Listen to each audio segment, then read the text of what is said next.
30주제로 풀어쓴 기독교 강요 우리 제11강 그리스도의 중보의 필요성 성육신이라는 제목으로 함께 은혜를 나누시기 바랍니다. 그 그림을 그 앞에 보시면은 계시와 구원의 정점. 그래서 여러분 예수님의 오늘 우리가 나눌 이 제목은 그 성육신이 예수님이 우리의 우리의 중재자로 하나님과 우리 사이를 중재하시는 그 중보의 역할, 우리를 천국으로 이끌어 가시는 그 역할을 함에 있어서 아주 필연성, 꼭 필요한 것이 있는데 그것이 바로 성육신이다. 예수님이 우리 인간의 몸을 입고 이 땅에 오신 것이 너무나 필요하다는 그 내용을 우리가 함께 나누고자 합니다. 자, 여러분 첫 번째로 계시와 구원의 정점이라 그래서 주님의 성육신은 계시와 구원의 정점이십니다. 여러분 칼빈은 하나님을 아는 지식과 우리 자신을 아는 지식, 하나님에 대한 지식과 우리 인간에 대한 지식이 그리스도를 아는 지식, 예수 그리스도를 통해서 교호적으로 서로 번갈아 가면서 작용한다는 것을 강조하고 있습니다. 우리 인간을 알고요, 하나님을 아는데 예수 그리스도를 알을 통해서, 왜냐하면 예수님은 바로 우리 인간의 몸을 입고 오신 하나님이시기 때문에 그 예수 그리스도를 통해서 그리스도를 아는 지식을 통해서 하나님을 아는 지식과 우리 자신을 아는 지식이 이게 서로 번갈아 가면서 작용한다는 것을 강조했습니다. 성자 하나님은 충만한 은혜와 진리의 빛을 우리에게 이렇게 비추어 주십니다. 그래서 여러분 요한복음 1장 17절을 보시면 율법은 모세로 말미암아 주어진 것이요 은혜와 진리는 예수 그리스도로 말미암아 온 것이라. 그래서 충만한 은혜와 진리의 빛을 여러분 성자 하나님은 우리에게 이렇게 비추어 주셨습니다. 여러분 그리하여 그 빛을 영접하는 자마다 하나님을 아는 은혜로 구원에 이르게 하셨습니다. 요한복음 1장 12절을 보면 영접하는 자고 그 이름을 믿는 자들에게는 하나님의 자녀가 되는 권세를 주셨다라고 그렇게 성경은 말씀합니다. 그러므로 주님은 생명의 길이요 진리이십니다. 우리 한번 요한복음 14장 6절 말씀 우리 같이 읽겠습니다. 시작. 예수께서 이르시되 내가 곧 길이요 진리요 생명이니 나로 말미암지 않고는 아버지께로 올 자가 없느니라. 아멘. 여러분 주님을 아는 것이 예수 그리스도를 아는 것이 곧 영생이라는 거예요. 예수님을 바로 알 때 여러분 영생이 주어지니까요. 이런 점에서 주님의 성육신은 여러분 성육신을 계시의 정점이라고 부르는 까닭이 바로 여기에 있습니다. 예수님 하나님께서 우리에게 보여주신 그 계시에 보여주신 그것의 가장 정점, 가장 최고점은 예수 그리스도의 성육신이라는 것. 하나님께서 인간의 몸을 입고 이 땅에 오신 것이 바로 계시의 정점이다. 하나님께서 보여주신 그 가장 정점이 되는 그런 내용이라는 것을 말씀하고 있습니다. 여러분 성육신의 필연성에 대한 이제 그 말씀, 여러분 그 성육신은 절대로 없어서는 안 된다. 반드시 필요한 이유에 대해서 이제 그것을 우리가 살펴보고자 하는 것입니다. 칼빈은요 중보자 그리스도가 구속자로 오셔야 할 필연성을 중보자가 없이는이라는 구절을 반복함으로써 이제 수사학적으로 이렇게 강조를 했어요. 그래서 중보자가 없이는 누구죠? 중보자가 누구예요? 예수 그리스도죠. 예수 그리스도가 없이는 하나님을 아는 지식을 얻을 수가 없습니다. 또 중보자가 없이는 택함과 사함, 하나님께서 우리를 태초전부터 택하시고 우리의 죄를 용서해 주시는 것이 중보자가 없이는 안 된다는 것입니다. 그리고 중보자가 없이는 하나님께로 나아갈 수 없다. 이것을 이렇게 재차 중보자가 없이는이라는 말로 그 예수 그리스도 없이는 그렇다는 것을 이렇게 이야기하고 있습니다. 그걸 자세히 살펴보시면은 중보자가 없이는 하나님을 아는 지식을 얻을 수가 없다. 여러분 이 세상의 지혜로는 하나님을 알 수가 없지요. 세상 지혜로는 하나님을 몰라요. 영생을 얻는 유일한 길은 아들을 통해서 바로 예수 그리스도 아들을 통해서 이제 아버지를 아는 데에 있는 것입니다. 그래서 믿음으로 아들을 아는 것이 이렇게 아버지의 그런 부성적인 호의, 하나님께서 아버지로서 우리들에게 호의를 베푸시는 것을 이제 맛볼 수 있는 유일한 방편이 바로 믿음으로 아들을 아는 것, 예수 그리스도를 아는 것이 여러분 바로 하나님의 그런 어떤 사랑을 우리가 깨달을 수 있는 그런 방편이 된다는 것입니다. 그렇잖아요. 하나님의 사랑, 우리가 하나님의 사랑 많은 이야기를 하지만 사실 우리가 성부 하나님의 사랑을 우리가 직접적으로 느낄 수 있는 그런 일들은 별로 없습니다. 예수 그리스도를 통하지 않으면 바로 하나님께서 그 아들을 이 땅에 보내시고 인간의 몸을 입게 하시고 십자가에서 피 흘려 죽으시면서 누구의 죄를 위해서요? 바로 나의 죄를 위해서 그 죽으시는 그 사건을 통해서 우리가 하나님 아버지의 부성적인 호의, 아버지로서의 그런 어떤 우리에 대한 호의로운 그 마음을 우리가 깨달을 수 있다는 것입니다. 여러분 마태복음 11장 27절을 같이 읽겠습니다. 시작. 내 아버지께서 모든 것을 내게 주셨으니 아버지 외에는 아들을 아는 자가 없고 아들과 또 아들의 소원대로 계시를 받는 자 외에는 아버지를 아는 자가 없느니라. 아멘. 여러분 이런 점에서 예수님은 우리를 위한 유일한 구원의 문이십니다. 여러분 우리 요한복음 10장 9절도 같이 읽겠습니다. 시작. 내가 문이니 누구든지 나로 말미암아 들어가면 구원을 받고 또는 들어가며 나오며 꼴을 얻으리라. 아멘. 그래서 여러분 그 예수 그리스도 예수님은 우리의 유일한 구원의 문이 되셔서 우리는 예수 그리스도를 통해서만 여러분 우리가 천국 갈 수 있는 줄 믿으시기 바랍니다. 여러분 굉장히 중요한 거예요. 예수 그리스도를 통해야 된다.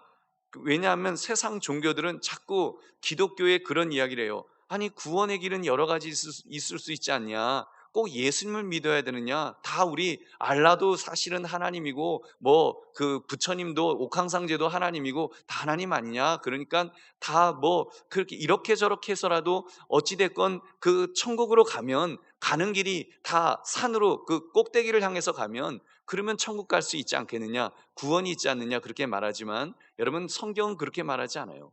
성경은요, 인간은 죄로 인해서 단절됐다는 거예요. 하나님에게 갈 수 있는 길이, 천국에 갈 수 있는 길이 단절되어 있다는 거예요.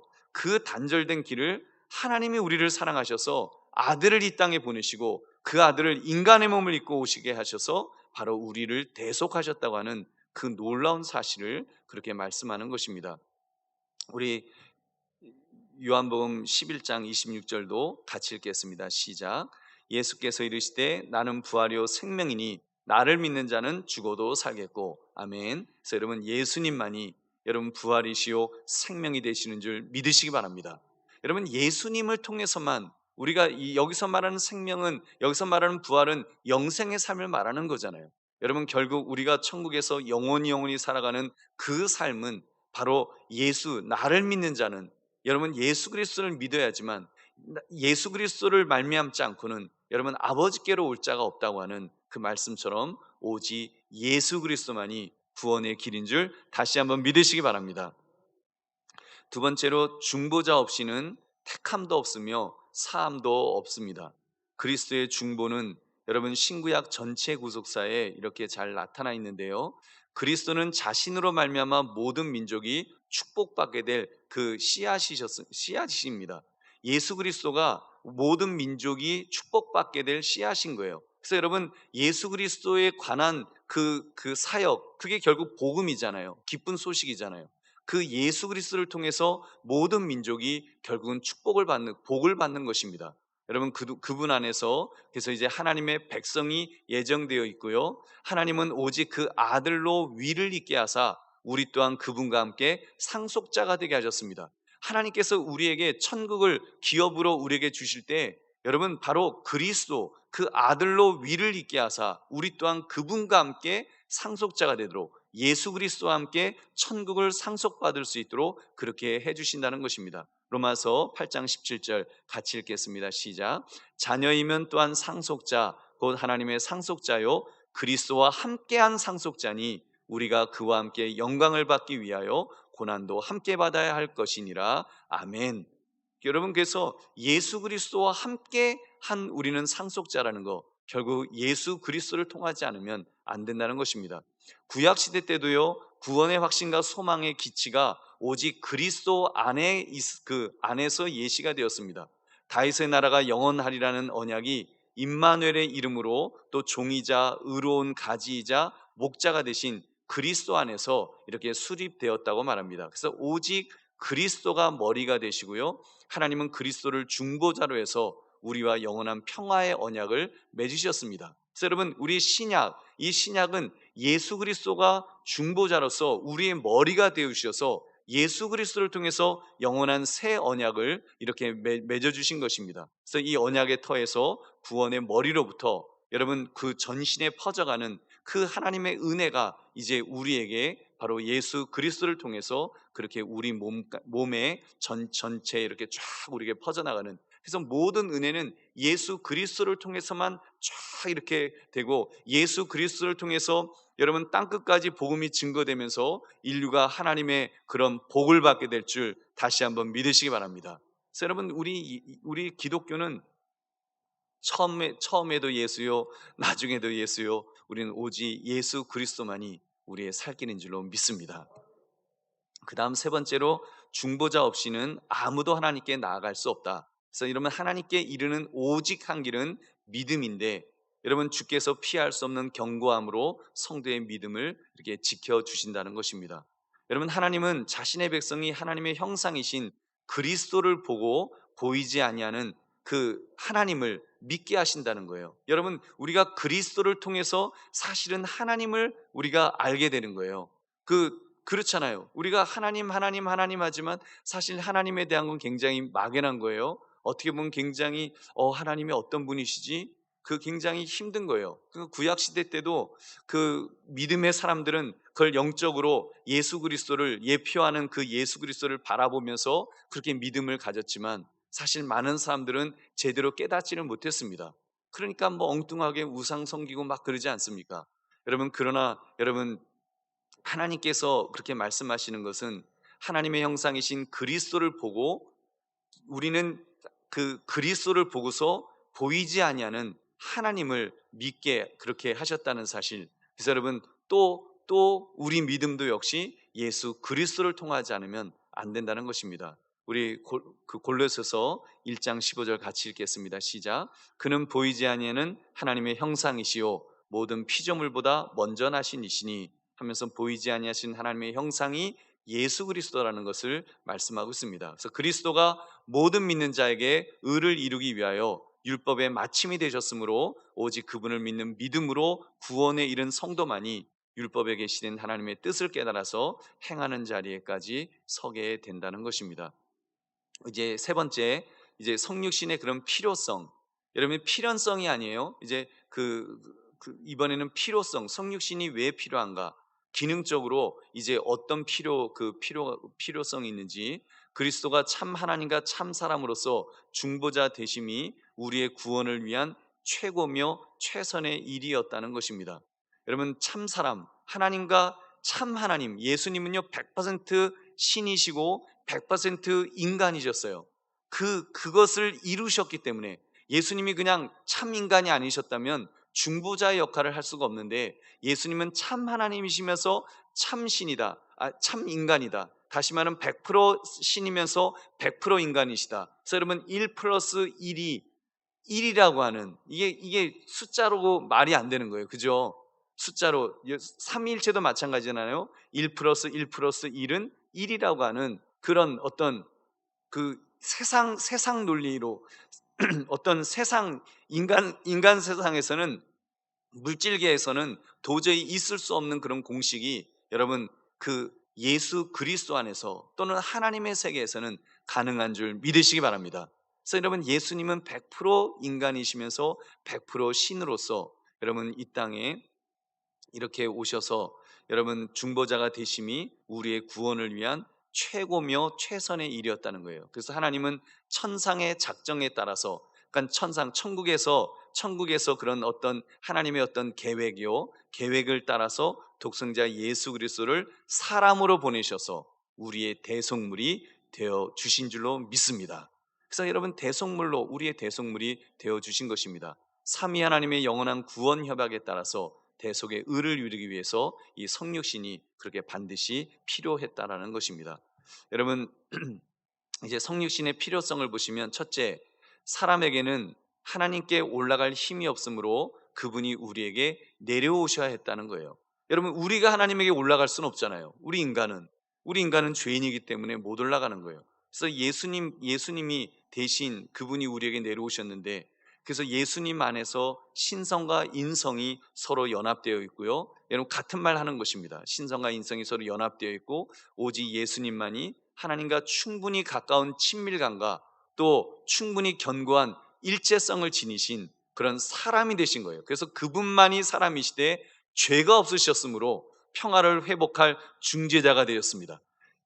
그 예수님만이 하나님과 연결될 수 있으신데, 그분은 죄가 없으신 그분께서 우리의 중재자가 되어 주셔서 대신 죽으셨잖아요. 누구를 위해서요? 내가 죽어야 되는데, 내가 죄값으로 내가 죽어야 되는, 우리 인간이 죽어야 되는데, 대신 예수님이, 죄가 없으신 예수님이 그렇게 죽으심으로 평화를 회복할 중재자가 되신 것입니다. 여러분, 예수님이 구원의 중보자가 되심으로 우리가 예수님과 함께 하나님의 자녀가 되며 하나님 나라의 이제 상속자가 이제 된 거예요. 그러므로 예수님의 성육신이야말로 우리 구원의 보증이 되시는 줄 믿으시기 바랍니다. 성육신 때문에, 여러분, 성육신 때문에 내가 구원받겠구나, 내가 구원받는 보증이 되는구나, 예수님이 그렇게 인간의 몸을 먹고 이 땅에 오신 것, 그것만 봐도 하나님은 우리를 구원하시기 원하시는구나, 하나님은 그 구원의 길을 예비해 놓으셨구나 하는 것을, 구원의 보증이 되실 수 있다는 것입니다. 여러분, 예수님이 우리와 동일한 사람이 되신 것은 스스로 고유하게 가지셨던 것을, 그 하나님의 속성이죠, 우리에게 주려 하심이라는 거예요. 그래서 구원을, 우리에게 영생의 삶을 주시기 위해서, 그러므로 성육신이 우리에게 가장 유익한 일이 된 것입니다. 여러분, 두 번째로 하나님의 아들이 사람의 아들로서, 두 번째 보시면 하나님의 아들이 사람의 아들로서 구원자가 되신 것은 신인 양성의 중보 사역을 이루기 위해서였습니다. 그래서 여러분, 그리스도가 우리의 공통된 본성을 지니심이 우리를 그 자신과 하나로, 그리고 그분의 승리를 우리의 것으로 삼으시는 연합체의 보증이 되신다. 아무튼 예수님이 우리와 똑같이 되신 것은 그런 그, 그 연합체, 우리가 하나님과 이제 하나 되는 그런 것에 보증이 되신다는 것입니다. 즉, 성육신은 우리를 그리스도와 하나로, 그리고 주님의 승리를 우리의 것으로 삼으시는 연합체의 보증이 되십니다. 하나님은 하나님으로서는 홀로 죽음을 느낄 수가 없으세요. 그렇잖아요. 하나님은 신이시기 때문에, 영이시기 때문에, 하나님은 육신이 없으시잖아요. 그렇기 때문에 홀로 죽음을 느끼실 수가 없고, 또 사람은 사람으로서 홀로 죽음을 이길 수가 없잖아요. 우리 인간은 죽음을 이길 그런 존재가 아니잖아요. 육신적인 죽음도 이길 수 없고, 영적 죽음도, 영원한 죽음도 우리는 이길 수가 없어요. 그렇기 때문에 인간의 본성에 하나님의 본성을 연합하사, 그 성육신을 말하죠. 여러분, 죄를 대속하기 위해서 인성의 약함을 죽음에 내어주고자 했으며, 신성의 능력으로 우리를 위해 죽음과 씨름하면서 승리를 얻고자 했다는 것입니다. 그래서 예수님이 인성을 지심으로 우리를 위해서 죽으셨고, 예수님의 신성으로 인해서 우리가 그 죽음을 이기고 승리하도록 만들어 주신 줄로 믿습니다. 여러분, 예수님이 인성을 지셨기 때문에 우리의 약함을 대신 짊어지시는 거예요. 우리의 죄악을 대신 짊어지시는 거예요. 근데 그분은 신이시기 때문에, 그분은 하나님이시기 때문에, 여러분, 우리는 그 죽음을 뛰어넘을 수 있는 줄로 믿습니다. 죽음을 이길 수 있는 것은, 그래서 예수 그리스도를 통하면 신성과 인성을 가지신 그 예수 그리스도를 믿음으로 우리는 그것을 이길 수 있는, 죽음을 이길 수 있는, 여러분, 승리할 수 있는 그런 힘이 주어지는 줄로 믿습니다. 성육신의 네 번째, 성육신의 의의에 대한 것으로, 여러분, 그리스도가 사람으로 오신 것은 타락한 인류를 구원하고자 함이었습니다. 여러분, 최초의 인류는 그리스도의 창조 중보로 말미암아 하나님의 형상으로 지음을 받았죠. 근데 이제 타락했어요. 그래서 타락한 인류는 그리스도의 구속 중보로 말미암아 그분의 생명으로 거듭나게 되는 겁니다. 타락한 인류는 이제는 죽을 수밖에 없어요. 근데 예수님이 그 그리스도의 구속의 중보로 말미암아서 그분의 생명으로, 예수 그리스도의 생명으로 우리는 거듭나게 되었습니다. 그러므로 타락이 없었다면 그리스도의 성육신도 없으셨겠죠. 예수님께서 구차하게 우리 인간의 몸을 입고 이 땅에 오실 필요가 없으셨을 것입니다. 근데 우리가 죄를 지었기 때문에, 우리의 인류의 조상 아브라함이 범죄했기 때문에, 여러분, 하나님은 참 구차하게 번잡스럽게 하나님이 인간의 몸을 아들을 하나님의 아들이 인간의 몸을 입고 오셔서 여러분 우리를 구원하신 것입니다.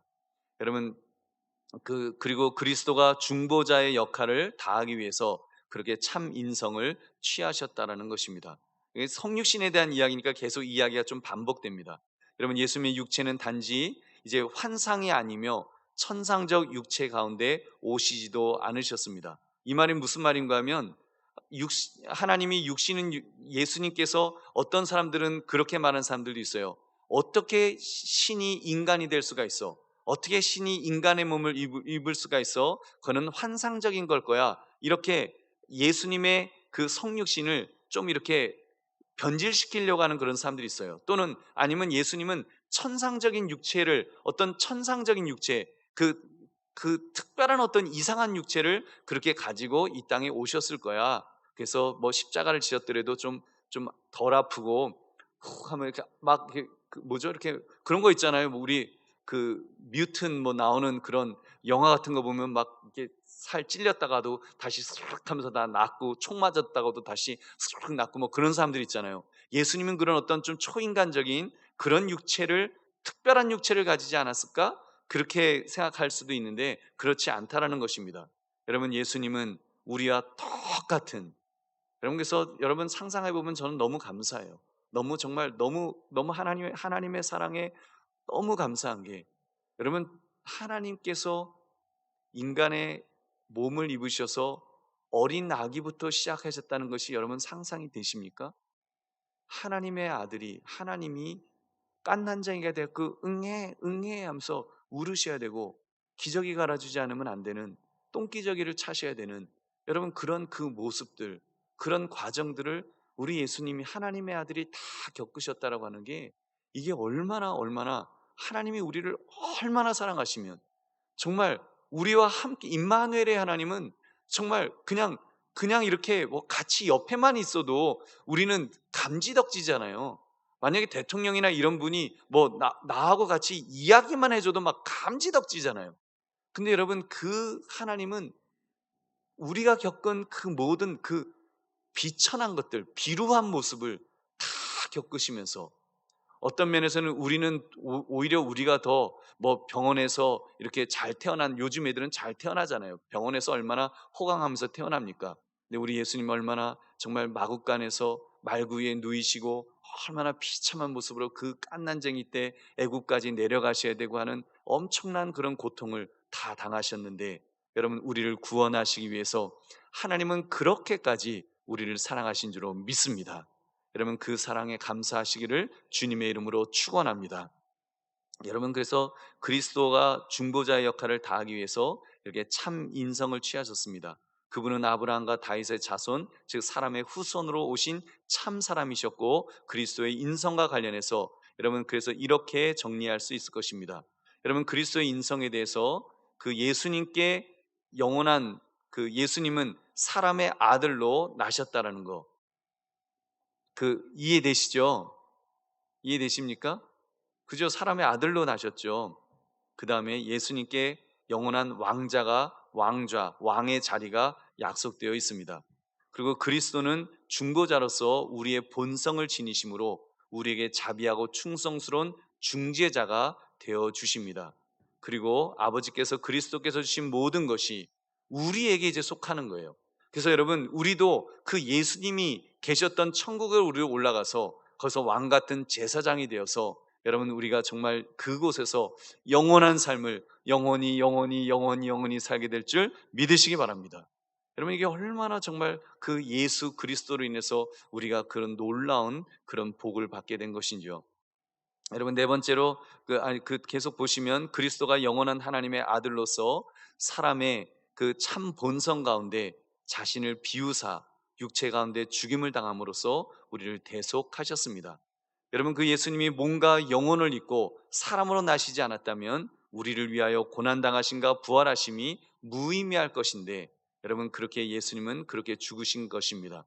그리스도가 우리와 같이 되심은 그분이 우리의 본성과 연합체가 되심을 의미하고요. 이런 관점에서 원복음이라고 부르는 창세기 3장 15절의 말씀, 주님께서 여자의 후손으로 오셔서 인류를 구원하신 유일하신 분이라는 사실과 그분이 성도와 연합하여 한 몸을 이루신다는 사실을 함께 내포하는 것으로 읽어야 됩니다. 창세기 3장 15절 같이 읽겠습니다. 시작. 내가 너로 여자와 원수가 되게 하고 내 후손도 여자의 후손과 원수가 되게 하리니 여자의 후손은 내 머리를 상하게 할 것이요 너는 그의 발꿈치를 상하게 할 것이니라 하시고, 이 창세기 3장 15절을 원복음이라고, 원복음, 여기서 이제 시작된다는 거예요. 여자의 후손. 그 구약 성경은 옛 언약이라 그랬잖아요. 옛 약속, 바로 이렇게 여자의 후손, 예수 그리스도를 이미 창세기 3장 15절에 이미 이렇게 그 여자의 후손이라는 이 한 단어 속에 이미 하나님은 이렇게 기록해 놓으신 것입니다. 그래서 여자의 후손, 바로 예수 그리스도를 통해서 여러분 그 인류를 구원하신 유일하신 분으로 여러분 이렇게 우리 예수님께서 여자의 후손이 되어서 마리아의 몸을 입고 이 땅에 태어나신 것입니다. 그래서 여러분 예수님은 성령으로 잉태되셨기 때문에 처음부터 악이나 부패가 없으셨습니다. 여러분 그리스도가 동정녀 마리아를 통해서 다윗의 후손으로 나셨다는 거 잘 아시죠? 그 나심은 아담의 타락 전 출생과 같이 순결하고 오염이 없으셨다는 거예요. 여러분 이러한 순수한 출생은 성령의 거룩하게 하심으로 말미암았다는 것입니다. 여러분 이해되시죠? 그래서 동정녀에게 탄생하셨다고 하는 것이 바로 그런 거예요. 요셉이 관여되지 않고 그렇게 남녀를 통해서 그 XY의 그런 염색체에 의해서 태어나신 것이 아니라, 예수님은 물론 마리아의 몸을 빌리셨지만 그러나 성령을 통해서 성령으로 잉태되셨기 때문에 여러분 우리 예수님이 그렇게 그 죄가 없으신, 원죄도 없으신 그런 예수님이신 줄로 여러분 예수님이신 줄 믿으시기 바랍니다. 요한복음 17장 9절 같이 읽겠습니다. 시작. 또 그들을 위하여 내가 나를 거룩하게 하오니 이는 그들도 진리로 거룩함을 얻게 하려 함이니이다. 아멘. 성령으로 잉태되심은 성령으로 조성되셨음과 성령으로 거룩하게 되셨음을 포함하는 것입니다. 그래서 그리스도는 원조에 속한 마리아로부터 인성을 취하셨지만 성령의 역사로 거룩해진 그것을 받으셨습니다. 그러므로 예수님께서는 거룩하지 않으신 적이 없으세요. 여러분 이해되십니까? 예수님은 깐난쟁이 때도 거룩하셨고 그 뱃속 태 속에서도 거룩하셨어요. 여러분 그러니까 세례 요한이 세례 요한이 그 엄마의 뱃속에서 이제 정말 어떻게 보면 마리아가 임신한 지 얼마 되지 않았을 때이지만 정말 태아 같은 그런 작은 존재에 있을 때도 예수님은 거룩하셨어요. 예수님은 하나님이시며 인간이셨기 때문에 여러분 뱃속에 있던 세례 요한이 그걸 느끼면서, 영적으로 느끼면서 막 뱃속에서 발을 차면서 기뻐했다는 그런 표현이 있지 않습니까? 여러분 그것처럼 우리 예수님은 거룩하신 적이 한 번도 없으신 것입니다.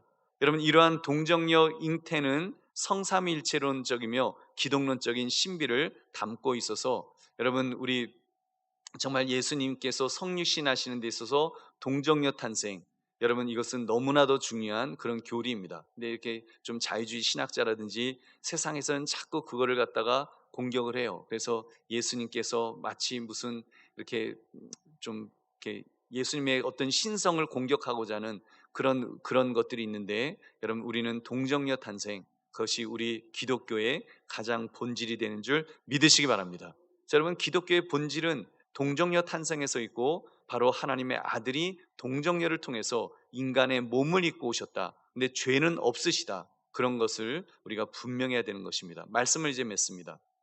성육신, 그리스도의 중보를 위해서 필연적이라는 사실을 여러분 우리가 살펴보았습니다. 성육신은 정말 이 그리스도의 중보를 위해서, 우리를 중보하셔서 우리를 천국으로 이끌어 가시는 그 일을 하기 위해서 너무나도 필연적인, 꼭 필요한 그런 성육신입니다.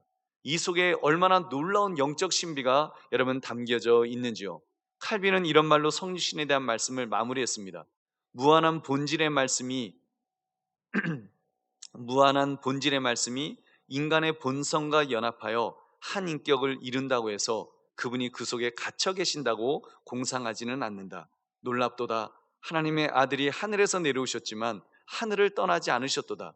놀랍도다. 그분이 처녀의 태중에 계셨고 지상에 다니셨으며 십자가에 달리고자 하셨고 처음과 같이 항상 우주에 편만하셨도다. 여러분, 한마디로 인간이 되셨지만 여전히 신성을 가지신 완전하신 그런 하나님이시라는 것입니다. 그래서 여러분, 저는 성육신이야말로 기독교의 최고의 신비라고 믿습니다. 여러분, 정말 기독교의 최고의 신비는 저는 성육신이에요. 예수님께서 사망 권세를 이기시고 부활하신 것만큼, 아니 그것보다 어쩌면 더 신비한 것은 하나님이 인간의 몸을 입고 그래서 인간이 되셨다는 거, 100% 인간이셨고 100% 신이셨다고 하는 이것이야말로 최고의 신비죠. 여러분, 그래서 하나님이 인간이 되신 사건이니까요. 여러분, 그런 엄청난 사건을 통해서 우리를 구원하신 여러분 하나님의 은혜에 감사합시다. 그리고 그 믿음 위에 더욱 든든히 서셔서 여러분, 정말 우리가 이 성육신을 통해서만이라도, 성육신의 이 교리를 통해서만이라도 우리가 정말 그 구원의 은혜를 충만하게 누리시기를, 막 하나님의 사랑이 그것 때문에 예수님께서 그렇게 신이 인간의 몸을 입고 나에게 다가오셨던 그 사건을 통해서 하나님이 나를 얼마나 사랑하시는지 여러분, 우리가 좀 깨달았으면 좋겠습니다. 여러분, 좀 깨달았으면 좋겠어요. 지금 우크라이나에서 전쟁하잖아요. 여러분, 우크라이나 사람들을 돕기 위해서 뭐 헌금 조금은 우리가 보낼 수 있지만 여러분, 내 아들을 보내는 거 하시겠어요? 전 못해요. 저희 아들이 만약에 가겠다 그래도 이놈의 자식아 그 정신 나갔냐 그러고 뭐 안 보낼 거예요. 절대로 안 보냅니다. 여러분, 근데 우리 하나님은 여러분 그거는 뭐 근데 갈 수도 있잖아요. 이근 같은 뭐 그런 분은 가서 지금 뭐 열심히 탱크도 뭐 10대 부수고 뭐 그렇게 했다고 아주 활약상을 그렇게 막 있던데, 여러분, 인간은 인간을 도울 수 있어요. 그렇지만 여러분, 하나님이 어떻게 인간의 몸을 입고 어떻게 오실 수가 있을까요? 그것도 나의 죄를 위해서 가장 비참한 모습으로 죽으실 수가 있으실까요? 하나님의 사랑인 줄로 믿습니다. 여러분, 정말 그 하나님의 사랑을 우리가 성육신을 통해서 깨닫게 된다면, 지금 내가 좀 힘들어도, 내가 지금 좀 고통스럽고 뭔가 일이 잘 풀리지 않아서 좀 하나님 어떻게 된 거예요? 나 미워하세요? 나 사랑하지 않으세요? 이런 마음이 들다가도 이 성육신, 이 진리 하나만을 통해서도 여러분 하나님의 충만한 사랑과 은혜를 깨닫게 될 줄로 믿습니다. 그런 은혜가 충만하시기를 주님의 이름으로 축원합니다.